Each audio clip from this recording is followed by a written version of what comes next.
Right sir. నేను రఫీ గారు ఇప్పుడు ఒకసారి ఆ వివాదం గురించి మాట్లాడుకుందాం.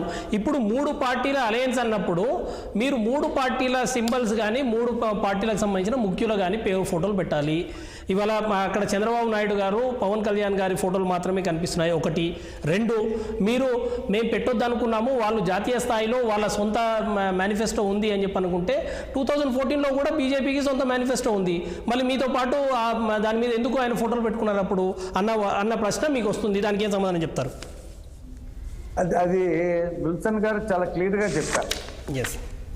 సిద్ధార్థ సింగ్ పక్కన కూర్చొని, చంద్రబాబు నాయుడు గారి పక్కన కూర్చొని ఏం చెప్పారో రేపు అన్ని పత్రికల్లో వస్తాయి. చూపించాలనుకుంటే మీరు కూడా చూపించవచ్చు. కాబట్టి ఏ పార్టీకి ఉన్నటువంటి అభిప్రాయం వాళ్ళకు ఉంటుంది. కానీ భారతీయ జనతా పార్టీ మా ఎలయన్స్లో భాగం ఉంది కదా, 6 పార్లమెంట్ సీట్లు పోటీ చేస్తుంది కదా, 10 అసెంబ్లీ సీట్లు పోటీ చేస్తుంది కదా. మేము 3 పార్టీల సింబల్స్ పెట్టి కదా పాంప్లెట్లు వేస్తున్నాం, కానీ ఏదైనా ఫ్లెక్సీలు వేసినా 3 కలిపే వేస్తున్నాం కదా. కాబట్టి ఈ ఫోటోలు పెట్టే విషయం అనేది చాలా చిన్న విషయం. దాన్ని ఏదో ఆడలేక మధ్యలో ఓడని ఆ జగన్మోహన్ రెడ్డి రాకముందే వాళ్ళిద్దరు కలిసి చేశారు కదా. అదే భారతీయ జనతా పార్టీ రాకముందే తయారైన మేనిఫెస్టో అది, ఫర్ ఇన్ఫర్మేషన్. తర్వాత భారతీయ జనతా పార్టీ ఎలయన్స్ సీట్లలో వచ్చింది. 2 పార్టీలు, 3 కమిటీలు, 6 కమిటీలతో మేనిఫెస్టో తయారైంది. కాబట్టి ఇవాళ రేపు 7వ తారీఖు ప్రధానమంత్రి వస్తున్నారు.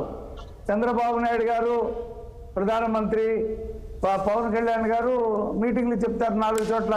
రైట్. అనకాపల్లిలో మీటింగ్ ఉంది, రాజమండ్రిలో ఉంది, అలాగే మీకు రాజంపేటలో మీటింగ్ ఉంది. కలిపే చెప్తారు. రైట్. ఈ బొమ్మది పెద్ద విషయం ఏముంది. ఇంకోటి మీరు ఇందాక చెప్పారు, 2 లక్షల కోట్ల రూపాయల ఆదాయం వస్తే 1,40,000 కోట్లు. 2 లక్షల కోట్లు కాదు, 4 లక్షల కోట్లు ఆదాయం తీసుకొచ్చేటువంటి సమర్థత చంద్రబాబు నాయుడు గారికి ఉంది. చంద్రబాబు నాయుడు గారు ఆ రకంగా చేయగలడు. ఇంకా మీకు అమరావతి అది అతను చంపేశాడు, కానీ అమరావతిని ఈ 5 సంవత్సరాల్లో అమరావతిలో 40 కేంద్ర ప్రభుత్వ సంస్థలు, 200 ప్రైవేట్ కంపెనీలు కనుక పెట్టి ఉంటే అమరావతిలో ఎంత ఆదాయం వచ్చేదో జగన్మోహన్ రెడ్డికే అర్థమయ్యేది. అతను కక్ష సాధింపు రాజకీయాలు, చంద్రబాబు నాయుడు అంటే కోపము. అక్కడ ప్రజావేదిక 8 కోట్లతో కట్టినటువంటి గవర్నమెంట్ ప్రజావేదికను కూల్చినటువంటి ఘనుడు జగన్మోహన్ రెడ్డి. విధ్వంసమే అతని పని. రివర్సు ఇప్పుడు పోలవరం బ్రహ్మాండంగా జరుగుతూ ఉంది, రివర్స్ టెండరింగ్ మీద దాన్ని వెళ్ళి గోదావరిలో కలిపి పడేశాడు. ప్రతిదీ రివర్స్ పాలన. స్టీరింగ్ ఇస్తే చంద్రబాబు నాయుడు చెప్పినట్టు రివర్స్ లో బస్సు నడిపినటువంటి వ్యక్తి జగన్మోహన్ రెడ్డి. కాబట్టి ఇవాళ ప్రజలు చంద్రబాబు నాయుడు గారి నాయకత్వాన్ని విశ్వసిస్తా ఉన్నారు. ఆయన తిరిగి ముఖ్యమంత్రి కావాలని కోరుకుంటా ఉన్నారు. కాబట్టి జగన్మోహన్ రెడ్డి పరిపాలన 5 సంవత్సరాలు చూశారు. అనేక అరాచకాలు, పన్నులు, ఛార్జీలు, చెత్త మీద పన్ను, ఇంటి పన్ను ప్రతి సంవత్సరం 15% పెంచడం, చివరికి ఆస్తులు కూడా లాక్కునేటువంటి ల్యాండ్ టైటిలింగ్ యాక్ట్ తీసుకొచ్చి ఈ రాష్ట్రాన్ని అధోగతి పాలు చేసి ప్రజల్ని బానిసలు చేయాలని చెప్పేటువంటి ప్రయత్నాన్ని ప్రజలు తీవ్రంగా వ్యతిరేకిస్తారు.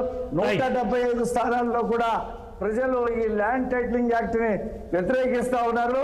సైలెంట్ ఓటింగ్ జగన్మోహన్ రెడ్డి రౌడీలకి, జగన్మోహన్ రెడ్డి గంజాయి బ్యాచ్లకి, జగన్మోహన్ రెడ్డి పోలీసులకి, జగన్మోహన్ రెడ్డి లిక్కర్ బ్యాచ్లకి భయపడి ఇచ్చేయట్లేదు. రేపు సైలెంట్ ఓటింగ్. మీరు 175 నియోజకవర్గాల్లో ఏ రకమైనటువంటి సైలెంట్ ఓటింగ్, బాబాయ్ మర్డరు, బాబాయ్ కూడా ఈ రాష్ట్రంలో మేనిఫెస్టో గురించి మాట్లాడుతున్నాం. ప్లీజ్ మళ్ళీ సబ్జెక్ట్ డివియేట్ కావద్దు ప్లీజ్. ఎన్నికలకు వచ్చినటువంటి జగన్మోహన్ రెడ్డిని